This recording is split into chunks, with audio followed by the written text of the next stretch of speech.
With the introduction of the LEED rating system into the marketplace in 2000, LEED also became a roadmap for project teams that had never attempted to do something like this to figure out how to do it. If you look back when we built this first building in 2002 and 3, pretty much we were alone. And everyone looked at us like we had 3 heads. Now, you cannot go to an architectural firm who doesn't have a LEED accredited professional on their staff, who doesn't have some idea what sustainable green building design is. Willow School is really a very special example of what can be accomplished when a team of really skilled professionals sits down and says, okay, I want to create a green school, a special school. I met one of the founders at a business meeting, and he was describing this school that he and his wife wanted to build to promote ecological stewardship in children. And it was really everything I always believed could happen with a development project, particularly a school. The best way to do that, we felt, when we collaborated with them, was to have them live and breathe it, so you can teach them with your building, with your site. This whole campus, what we're trying to do is create what I call a vernacular response to our environment. And this local area around here used to be a farming community, and there used to be lots of old farms and barns. So our design strategy is to create this idea that we're creating a small farmy, kind of barny kind of look. You know, I think for a while people thought a green building was sort of a contemporary, modern, very sleek space. And I think the amazing part about the school was that it was designed in a way that was very traditional and really grounded in a community. So it doesn't feel out of place just because it's a green building. When we step into the process of designing a green building, the first thing we do is go backwards. We go back to that pre-industrial responsiveness of buildings. So back before we had all these fabulous technologies, buildings had to respond to their place. The school was carefully designed on how lighting would come into the building, how it would bounce off the colors and the materials. Things like building orientation, for example. Just orienting your building properly can change the energy efficiency of that building by as much as 30%, just rotating your building. The Willow School also worked very hard to not have to remove trees, and the extent to which they were removed, sent them and had them returned as furniture. School desks and chairs. So these were trees from the site. So there was this sort of signature element of not discarding anything of value, but bringing it back in another form. We found a barn that was being knocked down in eastern Pennsylvania, and we've got pictures of it surrounded by a housing development, bulldozer ready to plow this thing down and dump it in a dumpster. And we went back and we tore the whole thing down, we labeled every piece, and basically built that foundation and put the barn up on it. And then, of course, all the beams and everything that hold it all up are all the way the original barn was put together. Construction waste management. The waste that's produced during the process of building or renovating a building is a big issue. What everyone's used to is take all our garbage, throw it in the dumpster, it's all commingled, and it ends up in a landfill. Frankly, what we've learned is that almost 100% of that waste can be diverted into recycle streams when you're thoughtful about it. Here we do it completely the opposite. We've got 7 or 8 dumpsters around here where we segregate metal and paper and cardboard and wood and sheetrock. We recycle everything.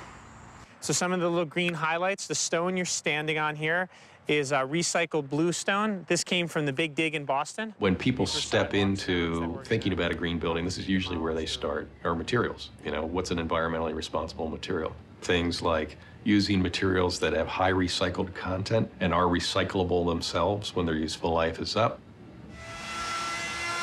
Using materials that come from sustainably harvested sources, like what's called Forestry Stewardship Council certified lumber, where there's a chain of custody that certifies that it's from a sustainably managed forest.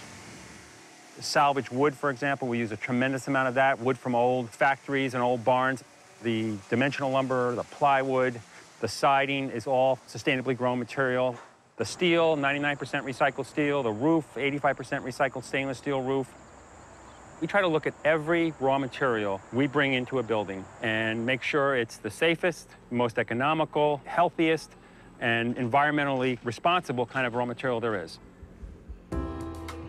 When you have a green building, you make the building and the building systems visible to the students. We don't use fiberglass insulation, and we've built this window into the wall, and you can see the cotton insulation we've used. Or if we're using recycled tiles in the bathroom, and you see a sign that says what the recycled content is.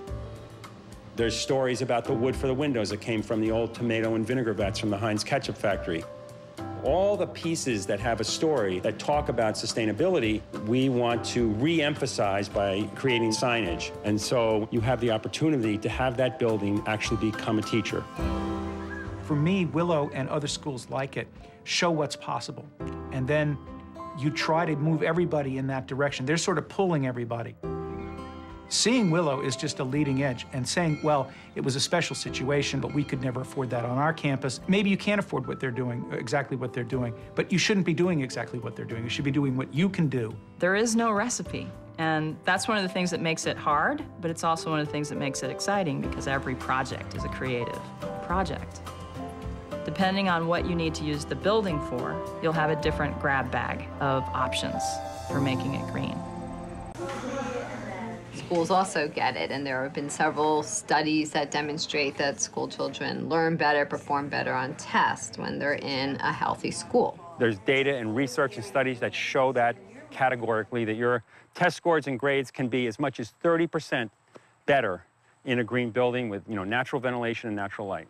People are kind of making the link between, oh, this is what it means to be green. I'm going to have lower energy bills, and my kids are going to potentially be healthier. You're more productive there. You want to come to work. It feels good to be there, and you don't get sick.